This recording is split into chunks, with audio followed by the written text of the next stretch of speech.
Shalom Bapak Ibu yang dikasihi oleh Tuhan.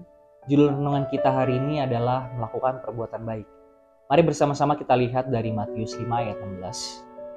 Demikianlah hendaknya terangmu bercahaya di depan orang, supaya mereka melihat perbuatanmu yang baik dan memuliakan Bapamu yang di surga.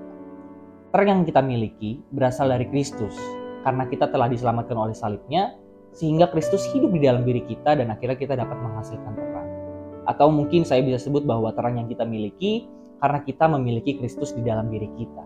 Mengapa demikian? Terang yang dimaksud di sini adalah perbuatan baik.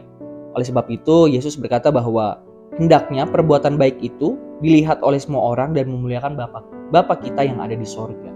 Nah, terang yang dimaksud di sini adalah orang yang telah diselamatkan dan akhirnya hidup di dalam kasih Kristus, hidup di dalam aturan-aturan, bahkan hidup sama seperti Kristus.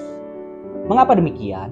Paulus mengatakan atau menuliskan di dalam surat Roma bahwa yang baik yang kuingini, yang baik yang ingin kuperbuat, namun yang jahatlah yang kulakukan.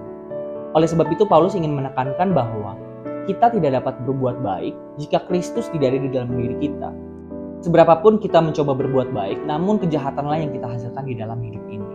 Oleh sebab itu Bapak Ibu harus kita ketahui yang pertama bahwa perbuatan yang baik yang kita miliki hari ini bukanlah hasil usaha kita, namun hasil dari apa yang Kristus kerjakan di dalam diri kita.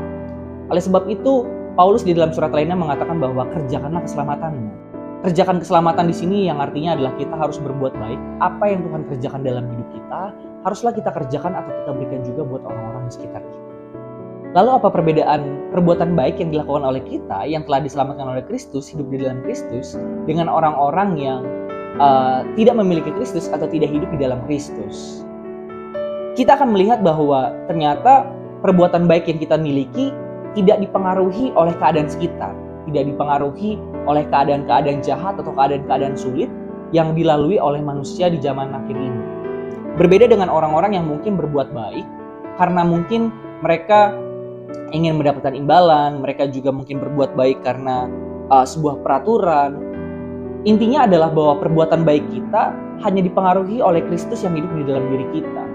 Berbeda dengan orang-orang yang tidak percaya Kristus, mereka berbuat baik karena sebuah alasan-alasan demi keuntungan pribadi mereka sendiri. Sehingga dapat diketahui bahwa perbuatan baik yang dilakukan oleh orang-orang yang tidak percaya Kristus pastinya dipengaruhi oleh keadaan sekitar maupun fenomena-fenomena jahat yang terjadi hari-hari. Oleh sebab itu Bapak Ibu, tetaplah hidup di dalam Kristus. Tetaplah teguh di dalam Kristus karena perbuatan baik kita akan dapat bertahan di tengah-tengah kesulitan akhir-akhir ini, kesulitan keadaan yang kita lalui hari ini, bahkan setelah pasca pandemi. Perbuatan baik kita akan tetap bertahan ketika Kristus tetap hidup di dalam diri kita. Perbuatan baik dapat dilakukan dengan berbagai hal, menjenguk orang, membantu orang lain, menolong orang-orang yang sulit, dan berbagai hal dalam kehidupan kita. Saya percaya bahwa orang-orang yang hidup di dalam Kristus pastinya akan berbuat baik dalam hidup ini dengan sebuah kebijaksanaan yang Tuhan berikan dalam kehidupan kita. Jangan menahan kebaikan bila kita bisa melakukannya.